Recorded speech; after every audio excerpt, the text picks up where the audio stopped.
Assalamualaikum warahmatullahi wabarakatuh. Hai, annyeonghaseyo.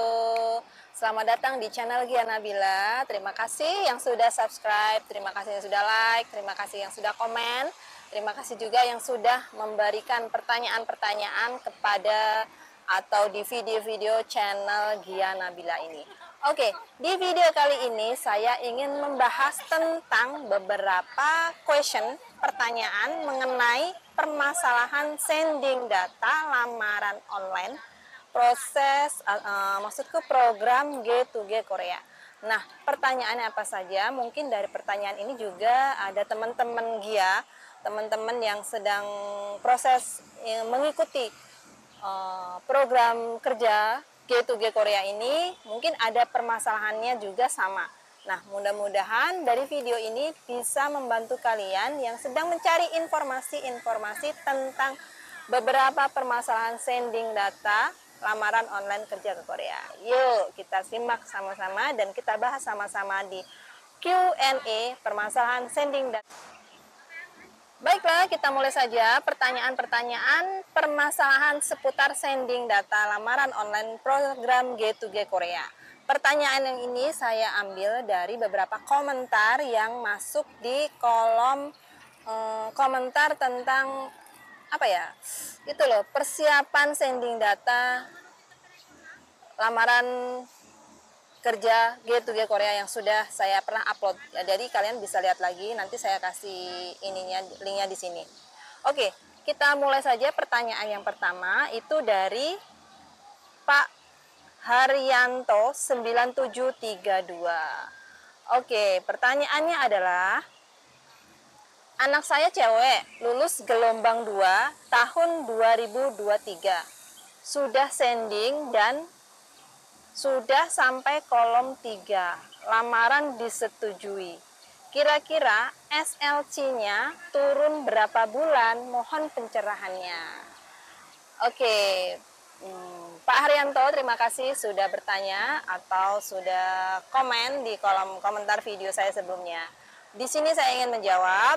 Mungkin ada beberapa teman-teman yang sedang menonton, yang sudah melalui prosesnya, atau mungkin juga teman-teman yang sudah bekerja di Korea Selatan bisa juga memberikan jawaban dengan menulis di kolom komentar video ini, nggak apa-apa ya pertanyaannya dari Pak Haryanto ini. Oke, saya ingin menjawab. Sudah kolom 3, lamaran disetujui. Kira-kira SLC-nya turun berapa bulan? Mohon pencerahannya. Oke, Pak. Sebenarnya SLC itu sudah turun ketika putri Bapak atau teman-teman yang sedang melakukan sending data lamaran online itu sudah dipilih oleh pengguna atau user atau bos lah yang dari Korea Selatan tersebut.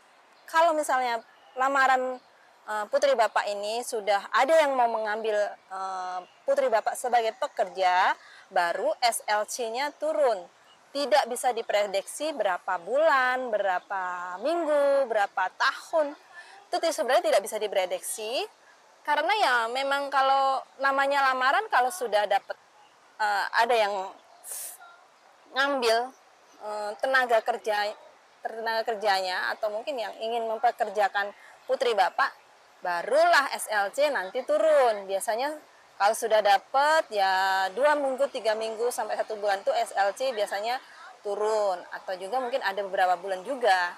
Kalau sudah ada yang mengambil putri Bapak sebagai pekerja yang ingin mempekerjakannya. Maksudnya ya pokoknya kalau sudah dipilih oleh user HRD dari orang yang di Korea Selatan, maksudnya ya pabrik apa ingin memilih putri Bapak, itu biasanya baru akan turun SLC-nya. Oke, selanjutnya pertanyaannya dari Zinedines Yauki 4685. Kak, kalau lamaran online sudah diverifikasi, kapan disending ke Korea? Nah, kalau sudah diverifikasi, biasanya ya lamaran kamu sudah masuk dalam list list yang ada di daftar para pencari kerja atau para pelamar yang ingin melakukan lamaran sending data tersebut. Ini biasanya yang mengirim BP2MI. Jadi ya nggak ada ke apa ya? Nggak ada ketentuan pasti ya. Yang jelas sih BP2MI yang melakukan sending data. Maksudnya data kamu sudah masuk ke BP2MI terus disending oleh mereka. Nah, kalau ini perkembangannya kalian lihat di akun perkembangan kolom IPS topik kalian. Kalau misal di situ sudah dikirim, berarti lamaran kamu sudah masuk dalam list para pencari kerja di HRD Korea. Nah, itu dikirim biasanya masuk dulu ya, baru disetujui. Kalau sudah setujui itu sudah dalam list para pencari kerja. Itu sih kalau menurut saya, dan juga beberapa informasi-informasi yang saya ketahui.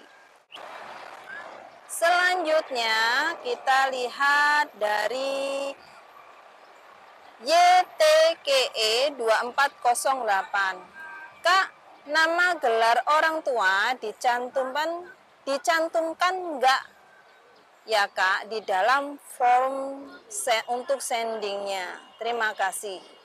Nama gelar orang tua, maksudnya bagaimana ya? Nama gelar orang tua dicantumkan enggak Kak di dalam form untuk sendingnya? Saya kurang paham ya, karena pertanyaannya pun juga saya masih belum memahaminya. Mungkin ada teman-teman yang bisa membantu jawab atau bisa ngasih informasi kepada kakak ini. Kalian bisa tulis di kolom komentar video ini. Oke, selanjutnya dari Bali Travelog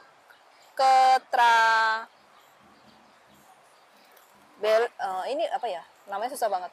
Bali Traveloka 3219.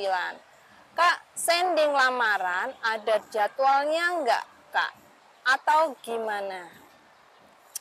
Begini ya, biasanya untuk melakukan sending data lamaran online, ketika mereka yang sudah lulus ujian IPS topik bahasa Korea, itu ada pengumumannya dari di web BP2MI. Kalian yang pokoknya sudah melakukan itu harus rajin-rajin cek pengumuman-pengumuman yang ada di web BP2MI yang program G2G Korea. Nah, di situ ada jadwal-jadwalnya.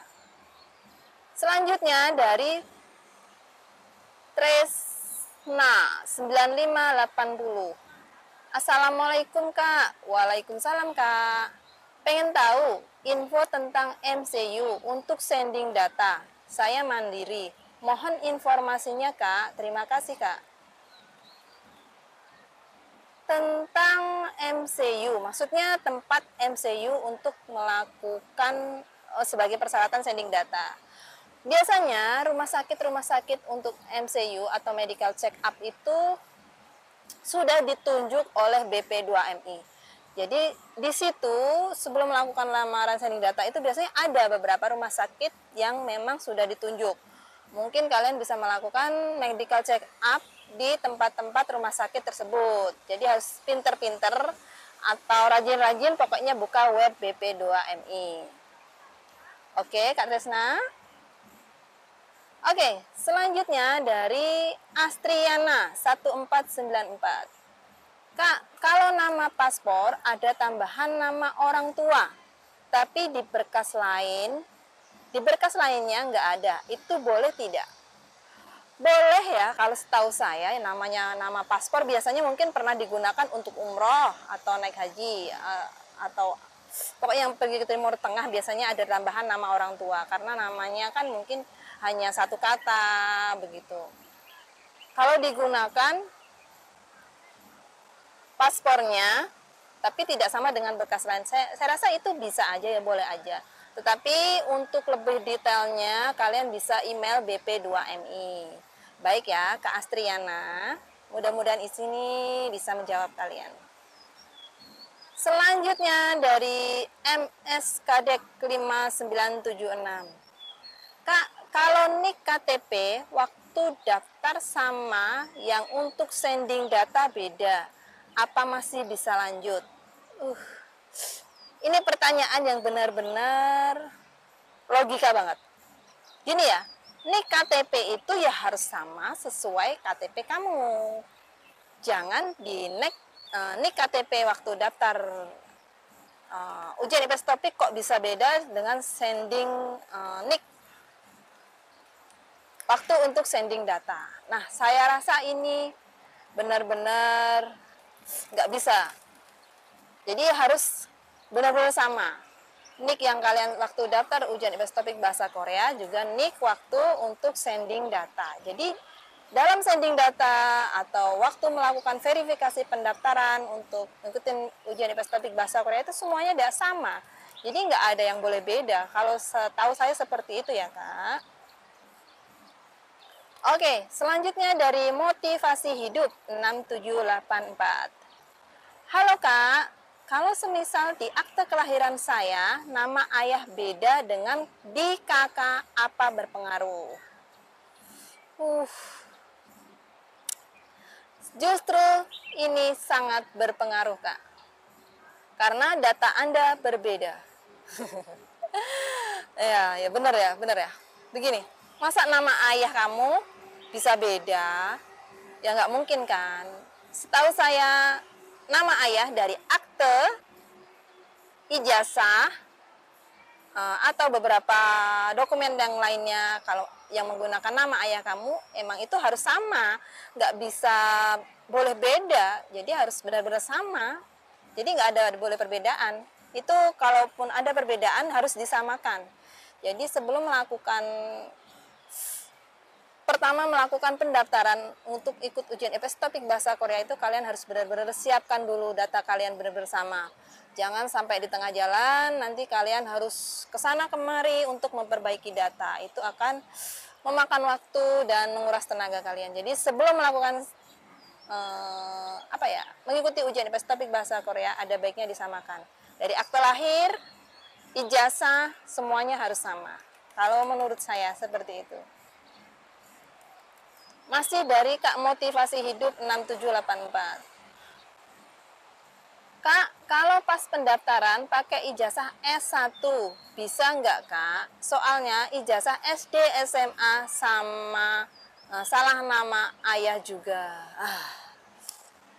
Nah, maksudnya ini ijazah SD sampai SMA itu salah nama ayah juga. Kalau menurut saya ya benar-benar itu tadi harus dibetulkan. Karena biasanya ijazah itu digunakan ya, SD, SMP, SMA itu biasanya digunakan. Jadi harus benar-benar data kalian disamain dulu. Selanjutnya dari Haris Saputro 1842. Kak, apakah foto harus sama dengan pas pendaftaran ujian? Kalau menurut saya nggak harus sama ya, nggak masalah. Yang penting foto kamu benar-benar jelas, rapi, dan sesuai untuk dipersyaratkan. Itu sih kalau menurut saya. Selanjutnya dari RJ6146. Ujian IPS topik apa harus di Jakarta, Kak? Ujian IPS topik bahasa Korea yang komputer basic test itu biasanya dilakukan di Jakarta dan Semarang. Tepatnya di BP2MI atau BP3MI Semarang dan BP3MI Jakarta. Itu di dua tempat untuk yang saya ketahui sekarang ya. Mungkin beberapa tahun ke depan mudah-mudahan bisa di beberapa kota yang benar-benar dekat dengan tempat tinggal kalian. Kita doakan saja. Selanjutnya dari Fajarra Frizal 3019. Jangan beda satu huruf apapun. Maksudnya apa ya Mbak? Begini, semua data kalian itu jangan sampai ada yang berbeda. Kalau ada yang berbeda nanti bisa dipertanyakan atau bisa menjadi masalah dengan dokumen-dokumen kalian. Jadi kan ribet juga kalau misalnya kok ada yang beda, misal terus nama-nama kamu masih kurang satu huruf, atau nama di KTP, ijazah, atau semua dokumen lah, nggak ada yang sama, itu menjadi masalah juga. Makanya saya sudah pesan dari depan tadi, di sebelumnya, semua data harus benar-benar sama. Jadi biar nggak menjadi masalah kalian di pertengah jalanan proses kamu buat kerja ke Korea itu. Selanjutnya dari Granda JR4500. Kartu ujian digunakan untuk sending apa enggak, Kak? Baiklah, Kak. Kartu ujian tidak digunakan untuk sending. Yang digunakan untuk sending adalah sertifikat kelulusan ujian IPS topik bahasa Korea. Oke? Kartu ujian biasanya digunakan untuk mengikuti ujian IPS topik bahasa Korea, itu yang pertama. Yang kedua, digunakan untuk mengambil sertifikat ujian IPS topik bahasa Korea. Biasanya kita bisa download online ya. Misalnya download berkas kita kalau memang benar-benar kamu sudah dinyatakan lulus ujian IPS topik bahasa Korea. Jadi sertifikatnya bisa di-download dan di-print sendiri. Itu sebagai persyaratan untuk proses selanjutnya. Oke, selanjutnya dari Kawat Berduri. Wah, Kawat Berduri namanya. 3770. SKCK dari Polres apa Polda, Kak? Polda. Pasti beberapa teman yang lainnya sudah tahu ya, kalau SKCK yang digunakan untuk sending online atau sending lamaran online itu SKCK Polda. Kalau Polres kayaknya ya nggak bisa mungkin ya. Mungkin ada persyaratannya juga, mungkin dari Polres baru kalian ke Polda. Oke, kita bahas pertanyaan yang terakhir dari Rizkilah Rahmani 2869. Kak, berarti medical check up-nya 2 kali ya? Pada saat buat pendaftaran ujian IPS topik dan medical check up untuk lamaran. Itu untuk, ini maksudnya apa? Itu untuk tahu klinik yang ditunjuk bisa dilihat gak sebelum lulus ujian, biar dari awal pas pendaftaran bisa medical check up sesuai klinik yang ditunjuk. Oh, jadi tidak bolak-balik buat medical check up. Begini ya. Bisa kalian cek aja di web BP2MI. Di situ ada rumah sakit yang sudah ditunjuk untuk melakukan medical check up. Kalau kalian rumahnya dekat dengan rumah sakit tersebut ya cari yang dekat saja sebelum sebelum cari yang jauh-jauh gitu. Nah, kalau medical check up itu 2 kali ya. Begini, 1 kali boleh saat digunakan untuk melakukan sending data lamaran online tersebut. 2 kali lebih bagus ketika ketika kalian mau mengikuti ujian IPS topik bahasa Korea. Kalau yang kalian medical check up untuk sebelum melakukan mengikuti ujian IPS topik bahasa Korea itu nggak apa-apa, boleh, nggak boleh pun nggak apa-apa. Nggak bolehnya itu dengan syarat kalian memang benar-benar sehat dan pernah melakukan medical check up, nggak punya penyakit tertentu yang bisa membatalkan kalian bisa kerja ke Korea. Nah itu kalau menurut saya. Tapi kalau kalian nggak yakin, kalian bisa melakukan medical check up sebelum mengikuti ujian IPS topik bahasa Korea. Ini biar yakin. Jadi langkah awal itu benar-benar badan kalian sehat. Jadi nggak buang-buang waktu ketika kalian udah nggak sehat, nggak melakukan medical check up, terus udah belajar berbulan-bulan, buang waktu, buang tenaga, buang uang, terus tahu-taunya kalian belum pernah medical check up, tertahu-taunya kalian nggak tahu punya penyakit apa yang bisa membatalkan atau bisa menjadi kendala ketika kalian di proses perjalanan kesehatan kalian terganggu. Nah, nggak apa-apa sih kalau kalian ingin melakukan medical check up sebelum mengikuti ujian IPS topik bahasa Korea. Kalau menurut saya seperti itu, tapi nggak boleh nggak apa-apa. Tapi banyak juga LPK yang mungkin dari beberapa muridnya harus ayo ikut medical check up dulu, nggak apa-apa ngeluarin uang 400, 500, 600 lah buat ngetes kesehatan kita. Toh kalau kita emang belum pernah melakukan medical check up, itu bagus buat kita juga gitu kalau menurut saya sih. Oke, terima kasih. Oke, terima kasih teman-teman yang sudah memberikan pertanyaan, dan juga mudah-mudahan jawaban dari saya ini juga jawaban dari teman-teman saya bisa membantu menambah informasi buat kalian yang sedang mencari informasi tentang proses perkembangan sending data kalian, yang sending data lamaran online program G2G Korea ini. Kalian mendapatkan informasinya di video ini. Jangan lupa untuk share, like, komen video ini. Tentunya terima kasih yang sudah subscribe, yang belum subscribe silahkan subscribe. Terima kasih bersama saya ngucapinnya benar-benar terima kasih buat kalian yang sudah mengikuti channel saya, dan terima kasih apa ya, pokoknya yang sudah bertanya lah melalui video-video saya. Saya ucapkan selamat juga buat kalian yang sudah lulus ujian IPS topik bahasa Korea.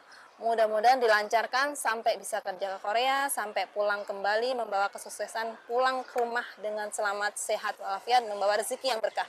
Oke, sampai di sini. Mudah-mudahan video ini bisa bermanfaat. Assalamualaikum warahmatullahi wabarakatuh. Annyeong.